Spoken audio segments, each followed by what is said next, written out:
নমস্কার, ঋষার রান্নাঘরের আরও একটা নতুন পর্বে সবাইকে আবারও অনেক স্বাগত।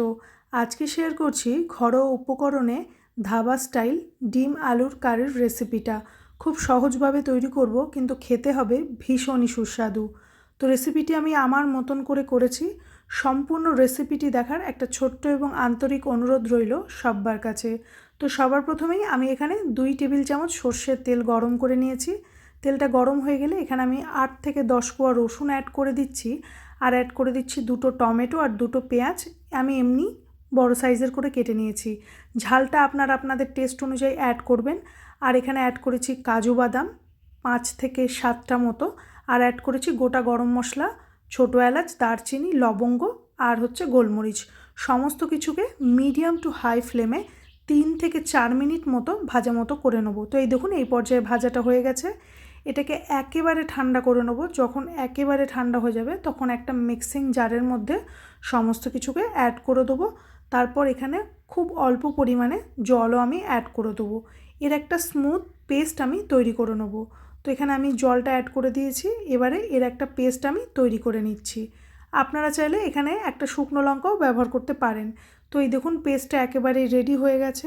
এবার এখানে বেশ খানিকটা সর্ষের তেল আমি একটু গরম করে নিয়েছি। তেল গরম হয়ে গেলে এর মধ্যে অ্যাড করে দিচ্ছি খুব সামান্য পরিমাণ লবণ, হলুদ আর কাশ্মীরি লঙ্কার গুঁড়ো। তারপরে এর মধ্যে আমি অ্যাড করে দেবো সেদ্ধ করে রাখা ডিম। ডিমটাকে একটু সময় নিয়ে লাল করে ভেজে নেব। ডিমটা ভাজা হয়ে গেছে, এই অবস্থায় তুলে রেখে দিচ্ছি। ওই তেলের মধ্যে আমি অ্যাড করে দেবো বড় এলাচ, ছোটো এলাচ আর একটু দারচিনি। ফোড়নটাকে একটু ভেজে নিয়ে যে মশলা পেস্টটা তৈরি করলাম সেটাকে তেলের মধ্যে অ্যাড করে দেবো। লো টু মিডিয়াম ফ্লেমে মশলাটাকে খুব ভালো করে কষতে দিয়ে দেবো। 3 থেকে 4 মিনিট আমি কষিয়ে নেবো। ততক্ষণ এখানে একটা মশলা তৈরি করে নিই। একটা বাটির মধ্যে আমি নিয়ে নিচ্ছি হলুদ গুঁড়ো, কাশ্মীরি লঙ্কার গুঁড়ো, ধনে গুঁড়ো আর জিরে গুঁড়ো, স্বাদ মতো লবণ আর চিনি। চিনিটা চাইলে স্কিপ করতে পারেন, আর চাইলে এখানে একটু শুকনো লঙ্কার গুঁড়োটাকেও ব্যবহার করতে পারেন।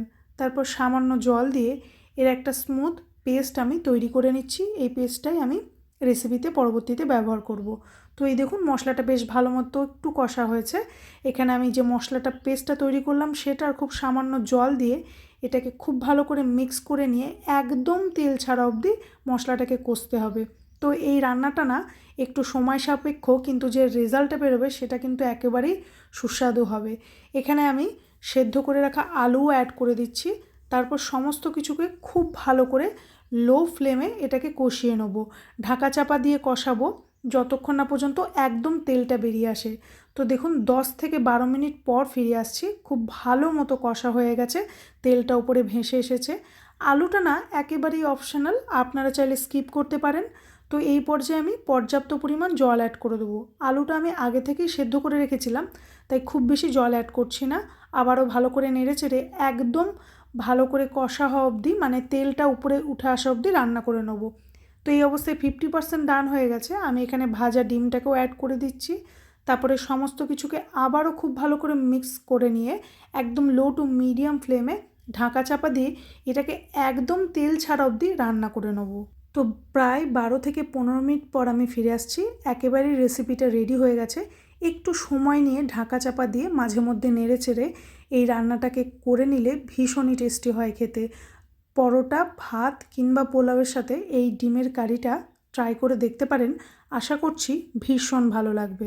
এই রেসিপিটার মেন কথা হলো মশলাটাকে খুব ভালো করে সময় নিয়ে ধৈর্যের সাথে কষাতে হবে, তাহলে একদম ধাবা স্টাইল ডিমের কারি বাড়িতেই তৈরি হয়ে যাবে।